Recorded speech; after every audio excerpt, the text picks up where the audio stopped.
Welcome to Mr. Chalk's Revision Tips. In this video, we will look at genetic engineering and some examples of where it's taking place. So, genetic modification, genetic engineering involves taking a gene from one species and putting it into another. It involves these main steps. So, selection of a desired characteristic, isolation of the gene responsible for the characteristic, and insertion of that gene into another organism.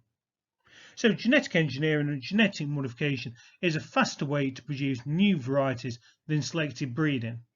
It involves the artificial transfer of a selected genes from one living organism to another living organism, which need not to be the same species. So transferring genes in this way can produce genetically modified organisms with different characteristics. So the way that we go and carry this out, so we start off, so the cell that we want to extract the gene out of is identified. So if we were going to go and genetically modify bacteria to produce insulin, in this case, we would identify the pancreas cell that produces insulin.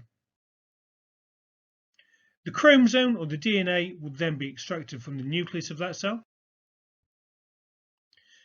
The specific gene would be identified on the chromosome and it would be cut out using restriction enzymes. We're going to use a bacteria to go and produce our insulin. So the plasmid, which is a circular form of DNA from that bacteria, is extracted. So the plasmid is cut open using the same sort of restriction enzyme. So the gene for insulin is then stuck back into the plasmid using a different enzyme. So it might be something like DNA ligase. The plasmid is reinserted back into the bacteria. So the bacteria now has the gene to produce human insulin. The bacterium is grown up in a fermenter, and as the bacteria replicate, they produce insulin. That insulin in the previous slide could then go and be extracted. So scientists have added a gene to wild rice that makes it produce beta carotene. Right, beta carotene is important, right? So it changes the colour of wild rice to a golden colour. Beta carotene is needed by humans in order to make vitamin A, which is essential for good eyesight. So the advantage of golden rice is that it can be used in areas where vitamin A deficiency is common, and it can be used to prevent blindness.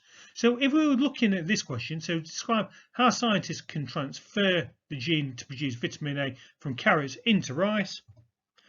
Key things that we'll need to talk about is that the gene for beta carotene was identified, it was extracted and then inserted into the genome of the rice. So now when the rice cells grow, they will produce beta carotene that's coded for by that gene that they have had inserted. Insects need to develop a resistant mechanism against certain anti-metabolites produced by plants that they feed on.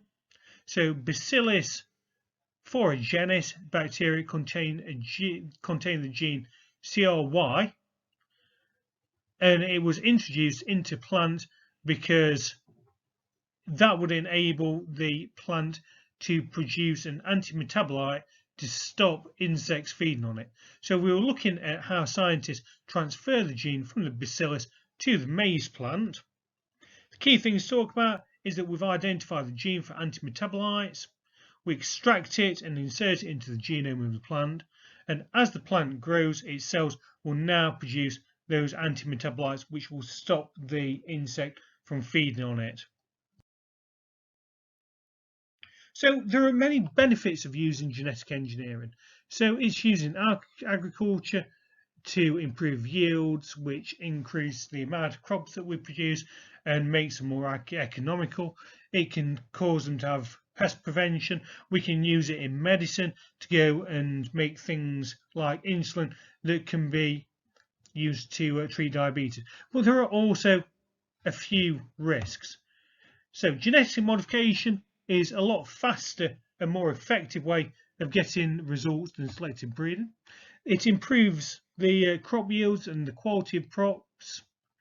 This is or can be important for developing countries that might not be able to have the infrastructure or afford to produce huge amounts of food naturally.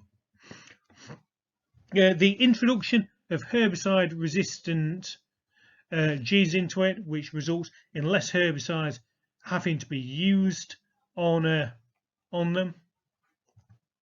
So insect and pest resistance can be developed as and inserted into plants. So the plants produce toxins that would discourage insects from eating the crop. And sterile insects could be used to create, or could be created, such as mosquito. So these would breed, which would lead to infertile offspring. So this may help stop the spread of diseases such as malaria. The potential risks, so the transfer of the selected gene into other species might happen and give unpredicted outcomes. Some people believe that it's not ethical to interfere with nature in this way.